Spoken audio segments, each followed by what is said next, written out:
कालपासनं अनेक माध्यमांनी समाज माध्यमांवर अनेक चर्चा होत्या की संदीप देशपांडेंनी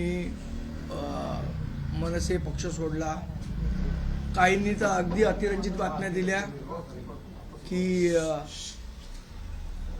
संदीप देशपांडेंचा भाजपमध्ये प्रवेश सुद्धा झाला, अशाही काही बातम्या मी बघितल्या. मला असं वाटतं की या सगळ्या गोष्टींना पूर्णविराम देणं आवश्यक होतं. बरं, काही लोकांनी असंही चालवलं की मला माध्यमांची बोलायला बंदी घातलेली आहे वगैरे वगैरे वगैरे. असा कुठलाही विषय नाही. मी महाराष्ट्र नवनिर्माण सेनेतच आहे. माझ्या पक्षाचं मी प्रामाणिकपणे काम करतोय आणि येणाऱ्या निवडणुकीमध्ये महाराष्ट्र नवनिर्माण सेनेच्या जास्तीत जास्त जागा कशा निवडून येतील, मुंबई शहराध्यक्ष म्हणून माझी जबाबदारी आहे. त्याप्रमाणे मी पूर्णपणे काम करतोय. त्यामुळे माझी आपल्या सगळ्यांना हात जोडून नम्र विनंती आहे की अशा कुठल्याही अफवा आपण पसरू नये, ही माझी आपल्याला हात जोडून विनंती आहे. तुमचे मित्र संतोष धुरी यांनी मनसेमध्ये गट कारस्थानी आहेत, थेट तुमच्या नेत्यांचं नाव घेत आहेत. मला असं वाटतं संतोष धुरी काय बोलतोय या प्रत्येक गोष्टीवर मी रिॲक्ट करण्याची गरज नाही. त्याचा एक दृष्टिकोन असू शकतो, प्रत्येक माणसाचा एक दृष्टिकोन असतो. आता इथे एवढे सगळेजण आहेत, प्रत्येकाचा एकच कॉमन दृष्टिकोन असेल असं नाही. त्याचा एक दृष्टिकोन आहे, माझा एक दृष्टिकोन आहे. तो त्याच्या दृष्टिकोनातनं बोलतो, मी माझ्या दृष्टिकोनातनं बोलतो. जसं आपण म्हणतो, आपण लहानपणी गोष्ट वाचलेली, हत्ती जो शेपटीला हात लावतो त्याला वाटतं हत्ती शेपटीसारखा आहे, जो खांबाला हात लावतो त्याला वाटतं हत्ती खांबासारखा आहे. पण तसं काही नसतं. हा प्रत्येकाच्या दृष्टिकोनाचा भाग असतो. त्याचा दृष्टिकोन चुकीचा आहे का बरोबर आहे या चर्चेत मला जायचं नाही. ही चर्चा मी करणार नाही. त्याचा निर्णय त्यांनी घेतला, त्याचा निर्णय चुकीचा आहे का बरोबर आहे हे येणारा काळ ठरवेल. आज मला त्या चर्चेत जायचं नाही आणि त्यांनी त्याचा निर्णय घेतला, मी माझा निर्णय घेतलाय. शहामध्ये 2 किल्ले सरेंडर केलेत असा थेट आरोप पण आहे. मी पुन्हा सांगितलं तुम्हाला, त्याच्या प्रत्येक स्टेटमेंटला मी उत्तर देणार नाही. याचं कारण असं, तो त्याच्या दृष्टिकोनातनं बोलला, माझा दृष्टिकोन तसा नाही. संदीपजी, पण मागील काही दिवसांपासून चर्चा आहे की मनसेमधल्या निर्णय प्रक्रियेमध्ये तुम्हाला डावललं जाते, युतीमध्ये उमेदवार निश्चितीमध्ये तुम्हाला विचारात घेतलं गेलं नाही, म्हणून तुम्ही नाराज आहात. तुम्ही मनसेत नाराज आहात का? मुळात असं आहे की बघा, ज्या वेळेला मला 2012ला सन्मान्य राजसाहेबांनी तिकीट दिलं त्यावेळेला अनेक इच्छुक होते. यशवंत केल्लेदार होते, त्यावेळेचे हे प्रकाश पाटणकर आता आहेत ते होते. या सगळ्यांना डावलून मला तिकीट दिलं साहेब. त्यावेळेला मी त्यांना हे विचारलं नाही की या सगळ्यांना का डावलं आणि मलाच का तिकीट दिलं. त्यामुळे एखाद्या प्रक्रियेत पक्षाच्या मी नसेन तर मला हे मी का विचारू त्यांना की या प्रक्रियेत मी का नव्हतो आणि तेच का आहे. मला वाटतं हा पक्षाचा निर्णय आहे आणि तो आपण मान्य करायला पाहिजे. तुम्ही नाराज आहात दिसतोय.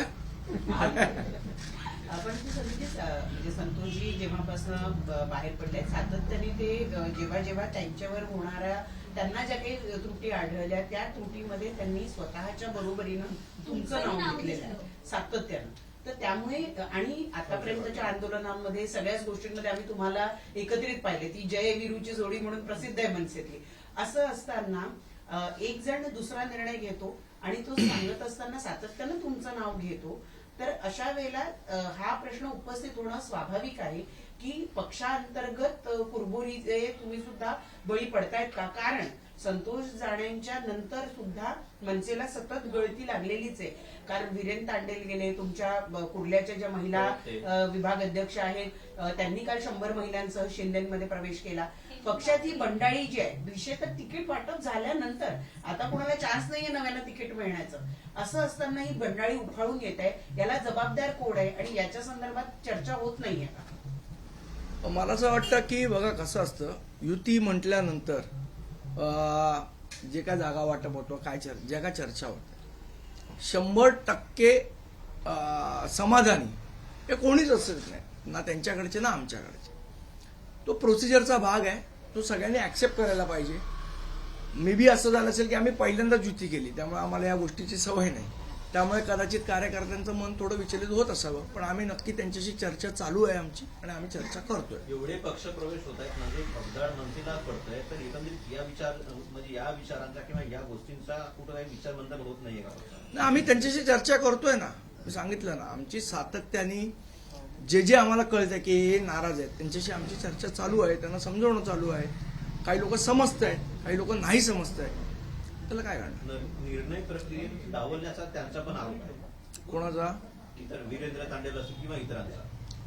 नाही बघा, आता मी तुम्हाला सांगितलं की नेतृत्वाने विचार करायला हवा. असं आहे की जी चर्चा व्हायची ती होऊन गेलेली आहे. आता त्याच्याबद्दल चर्चा करण्यात काय अर्थ नाही. आता आमच्या पुढचं उद्दिष्ट हे आहे की ज्या जागा आम्हाला मिळालेल्या आहेत 52 जागा, त्यातल्या जास्तीत जास्त जागा कशा निवडून आणायच्या ह्याचा प्रयत्न करणं माझं काम आहे शहर अध्यक्ष म्हणून. आणि माझ्या मते सर्व महाराष्ट्र सैनिकांनी या सगळ्या चर्चा बाजूला सारून आपला उमेदवार कसा निवडून येईल याच्यासाठी काम करायला पाहिजे. जो युतीचा उमेदवार आहे, जिथे जिथे आमचे महाराष्ट्र सैनिक काम करतायत त्यांनी तो युतीचा उमेदवार कशा पद्धतीने निवडून आणता येईल याचा विचार करावा. या वायफळ चर्चेत कोणीही पडू नये. सनीजी, तुम्ही मुंबई अध्यक्ष आहात. कुशल धुरी जे आपले उमेदवार आहेत त्यांच्या बंधूंनी मनीष धुरी यांनी काल पत्र लिहिलं राज ठाकरे यांना, आणि त्यात त्यांनी स्पष्टपणे असं म्हटलेलं आहे की तिथे जे युबीटीचे बंडखोर आहेत त्या बंडखोराच्या प्रचाराला किंवा त्या बंडखोराच्या सहवासामध्ये अनिल परब दिसतात, पण तेच मनीष धुरी यांच्या कुशल धुरी यांच्या प्रचारामध्ये कुठेही दिसत नाही. असं करणं म्हणजे ही युतीमध्ये केलेली गद्दारी नाही आहे का एक प्रकारची? या संदर्भामध्ये काही चर्चा नाही झाली का? या संदर्भात सन्माननीय राजसाहेबांच्या कानावर आम्ही या गोष्टी घातल्यात आणि योग्य तो निर्णय ते करतील. आपण आपल्या समाज माध्यमांवर देखील जे अपक्ष आहेत, जे आपल्या पक्षामध्ये होत्या, जे आता अपक्ष लढतात त्यांचे पोस्ट सातत्याने दिसतात. त्या संदर्भात नेमकं तुमचं हे काय मत काय? ते टॅग केलं जातं, तर त्याला काय करू? मुख्यमंत्र्यांनी काल मुलाखत दिली आणि त्या मुलाखतीत म्हणतात की बाळासाहेब ठाकरे हेच ठाकरेंचा ब्रँड होते, इतर कोणी नाही. दोन्ही ठाकरे बंधूंना पुन्हा एकदा त्यांनी टोला लगावला. नाही, मुळात मला असं वाटतं ठाकरे हा ब्रँड नाही, ठाकरे हा विचार आहे आणि विचार कधीही संपत नसतो. विचार हा चालू राहतो. देशपांडे सर मुळात हे जे प्रश्न एकंदरीत येत आहेत की संतोष धुरींच्या पक्ष प्रवेशाने तुम्ही एकेकाळी म्हणजे अंतर आलं असं त्यांचं म्हणणं होतं. संतोष धुरींचं काल जे म्हणणं होतं ते माझ्यामध्ये आणि आता संदीप देशपांडेमध्ये अंतर आलंय मैत्रीमध्ये. मुळात मनसैनिकांनी आता असं ठरवलंय संतोष धुरी भाजपामध्ये गेले म्हणजे संदीप देशपांडे भाजपच्या वाटेवर, असं त्यांनी मनोमन ठरवलं. माध्यमांमध्ये बातम्या आल्या त्याचा आधार असू शकतो, पण एकंदरीतच मनसैनिकांनी पण अशी आता धारणा केलेली दिसते. बऱ्याच मनसैनिकांसोबत माझं बोलणं झालंय, त्यांची मनधारणा अशी झाली आहे की संदीप देशपांडे पण काही दिवसाचे सहकारी आहेत. त्यांची कोणाची काय धारणा, कोणी काय करावी याच्यावर मला तर वाटतं त्यांची धारणा करण्यामध्ये आपल्या सगळ्यांचा खूप सिंहाचा वाटा आहे. देशपांडे बैंड्रा में उद्धव ठाकरे गुट के शिंदे जी के गुट के उम्मीदवार थे, वो प्रचार कर रहे थे. तब प्रचार के दौरान उन पर चाकू से हमला कर दिया गया. मुंबई में इस तरह की घटना चौंकाने वाली दिन दहाड़े. मला असं वाटतं की निवडणूक यंत्रणा ज्या पद्धतीने काम करते ही असं कधी महाराष्ट्रात घडलं नव्हतं. बिहार सरकारने याचं की कोणतरी काहीतरी करतंय आणि इलेक्शन किंवा निवडणुकीच्या प्रक्रियेदरम्यान असे चाकूनी हल्ले बिल्ले, मला वाटतं हे अनएक्सेप्टेबल आहे. Rumors that you are on your way to joining Bharatiya Janata Party after Santosh Dhuri. What is the reality? Are you upset with the kinds of roles that you were expecting in the party, which are alleged that you are not getting? I think you have well said that there are rumors. So there are. The thing is that see what he has said and what he wants to say, Santosh Dhuri. That is his perception of the entire situation. My perception is different. I am working for Maharashtra Navnirman Sena. I am Mumbai president for Maharashtra Navnirman Sena. And my first priority right now is to support all my Maharashtra Sainiks and get as much as possible seats elected, whichever seats are allotted to us. तुमची Bharatiya Janata party वारंवार आरोप करत होती की भारतीय जनता पार्टीने आता अकोटमध्ये MIM-शी युती केली. अकोटमध्ये मी बघितली बातमी. अकोटमध्ये कुठली इलेक्शन आहे? माझं गाव आहे अकोट, नगर परिषद होती तिकडे, महानगरपालिका नाही अकोट. नगरपालिका. कुठली? हा, परिषदेमध्ये सत्ता बसवली त्यांनी बसवायचा अच्छा, प्रयत्न केला. सत्ता बसवली. पक्षाबद्दल. म्हटलं हा प्रश्न भारतीय जनता पक्षाला विचारला पाहिजे तुम्ही. का नाही विचारा? अंबरनाथमध्ये काँग्रेससोबत पण एक्झॅक्टली मग हे प्रश्न विचारले पाहिजे. अंबरनाथमध्ये करंट कार्यक्रम करून त्यांनी काँग्रेसचे नगरसेवक जवळपास आता भाजपात प्रवेश करतील आणि ती भाजपाकडे जाते. मला वाटतं याची उत्तर त्या त्या पक्षाने दिली पाहिजे आणि जनता म्हणून आपण हे प्रश्न विचारले पाहिजेत ना, की ज्यांच्या एकमेकांच्या विरोधात तुम्ही लढला, तुम्ही एकमेक कसे बरोबर येतात, हा प्रश्न विचारलाच गेला पाहिजे. संदीपजी, संतोष जे बोलतायत त्याच्यामध्ये वारंवार एक प्रश्न असा येतो की निवडणूक प्रक्रिया आणि प्रचार प्रक्रिया या दोन्ही पासून तुम्हा दोघांना लांब ठेवा असे आदेश उद्धव ठाकरे यांनी दिले. यात किती तथ्यता? मन मोकळं करा. आता मला असं वाटतं की माझं मन मोकळेपणानेच बोलतो हा मी कधी अडवून नाही बोलत, तुमच्याशी मोकळेपणाने बोलतो, मनात एक बाहेर एक ठेवत नाही. मला वाटतं संतोष धुरींचे जे आरोप आहेत त्या आरोपामध्ये किती खरं किती खोटं हे जे करतायत आरोप त्यांना माहिती आहे. मला अशा प्रकारे कोणी सांगितलेलं आठवत नाही. पण संदीपजी, तुम्ही मुंबई अध्यक्ष आहात, ते आरोप करतायत म्हणजे मी त्याच्यावर बोलणार नाही, पण निर्णय प्रक्रियेमध्ये तुम्ही नव्हतात हे स्पष्ट होतं. बैठकांना तुम्ही नव्हतात हे देखील अनेकांकडनं आपण समजून घेतलंय. 53 जागा अवघ्या मनसेला मिळाल्या, त्यात किती जागा निवडून येतील असं तुम्हाला वाटतं आणि ज्या दिल्यात त्या समाधानकारक आहेत का? नाही, असं आहे की मी तुम्हाला म्हटलं आता चर्चा, जागा वाटपाची चर्चा, त्याच्यात किती जागा मिळाल्या, ह्या बरोबर मिळाल्या का चुकीच्या मिळाल्या, या चर्चेत कशाला जायचं. आता जे समोर आहे त्याच्यातल्या मॅक्झिमम जागा आपल्याला कशा जिंकता येतील, मला वाटतं हा प्रयत्न असला पाहिजे. आता ती जागा चुकीची, ही जागा बरोबर, ही मिळायला पाहिजे होती, ती सोडायला पाहिजे होती, या चर्चेला आता काय अर्थ नाही ना, कशाला त्या गोष्टीत पडायच्या. आता जे आपल्याकडे आहे त्यातनं चांगला आउटपुट कसा द्यायचा, मला वाटतं याचा सगळ्या महाराष्ट्र सैनिकांनी विचार केला पाहिजे.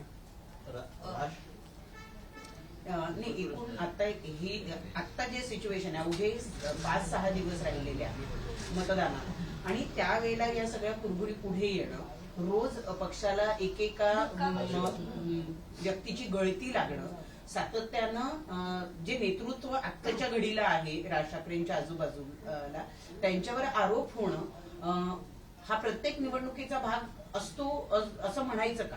कारण ज्या पद्धतीने, कारण असं नाहीये की काल परवा लोक आलेत पक्षात आणि आज ते गेले. पक्षातले जुने सहकारी जे राज ठाकरे बाहेर पडल्या वेळेला होते तिथपासून जवळजवळ 20-20 वर्षाचा प्रवास सगळ्यांनी राज ठाकरेंबरोबर केला, असे सहकारी राज ठाकरेंना सोडून जात आहेत. मी तुम्हाला तेच सांगितलं की यावेळेला पहिल्यांदा आम्ही युती केली, त्यामुळे 100% ज्याला म्हणतो समाधान हे कोणाचंच होऊ शकणार नाही. आणि आम्ही त्यांना समजवतो की युतीमध्ये हा प्रोसेसचा भाग आहे, एखादी जागा मिळते एखादी जागा नाही मिळत, किंवा काही त्यांच्या जे काय कुरबुरी असतील त्यांच्याशी चर्चा करून आम्ही सोडवण्याचा प्रयत्न करतोय. जे समजतात ते थांबतात, जे समजत नाही ते जात आहे. देशपांडे साहेब, 2017चा मागच्या काही पत्रकार परिषदेमध्ये तुम्ही उल्लेख केला, 2017 तुम्ही मातोश्रीवर गेला होता. परत तुम्ही उत्तर देणार नाही मला माहिती आहे, पण संतोष धुरींनी असं पण आरोप केलाय की 2017 त्या प्रक्रियेचा मी भाग होतो, माझे सहकारी संदीप देशपांडे सोबत होते. एकदा तर ते एकट्याच म्हणजे त्यांनी ट्रॅप हा शब्द वापरला, थोडं खुलवून सांगा तो प्रकार काय. मला तर वाटतं आता त्याची चर्चा करण्याची आवश्यकता नाही. So political parties with completely opposite ideologies are coming together in this election. In Meera Bhayandar, Pratap Sarnaik is alleging that Bharatiya Janata Party is supporting MIM for the rallies, and the BJP is alleging that Shinde group has already planned to go with Congress party. How do you look at? See, I think all political parties, those who are doing all these things, making alliance with opposite ideologies, are doing all these things only to gain power. There is no ideology left with them. Their only and sole aim is to gain power. Sandeepji, काल एक अजून धक्कादायक प्रकार असा पुण्याला कल्याण डोंबिवलीमध्ये की उबाठाचे उमेदवार आहेत रामचंद्र गणपत माने यांनी कल्याण डोंबिवलीमधनं उबाठाच्या चिन्हावर उमेदवारी भरली. आता काही दिवसावर मतदान आहे आणि काल त्यांनी तिथल्या शिंदेच्या उमेदवाराला संपूर्ण पाठिंबा दर्शवला आणि श्रीकांत शिंदे यांच्या उपस्थितीत प्रवेश सुद्धा करून टाकला. ॲस्टॉनिशिंग, अनाकलनीय. देशपांडे सर, तुमचे शाखा अध्यक्ष आहेत मारुती दळवी. फार सोडावं, करताना एवढं काय महत्वाचं नाही. सध्या चर्चा आहे की संदीप देशपांडे नाराज आहे आणि मनसे सोडून भाजपत प्रवेश करतील. कितपत तथ्य वाटतं? तुम्ही सांगा, तुम्हाला आता इथे मी जे काय बोललो त्याच्यावरनं काही तथ्य वाटतंय का त्याच्यात? मला वाटतं चर्चा घडवून पण आणता येतात आणि त्यांचं तर सोशल मीडिया खूप पॉवरफुल आहे. तुम्ही मनसेत आहात आणि एबीपी माझा, उघडा डोळे बघा नीट.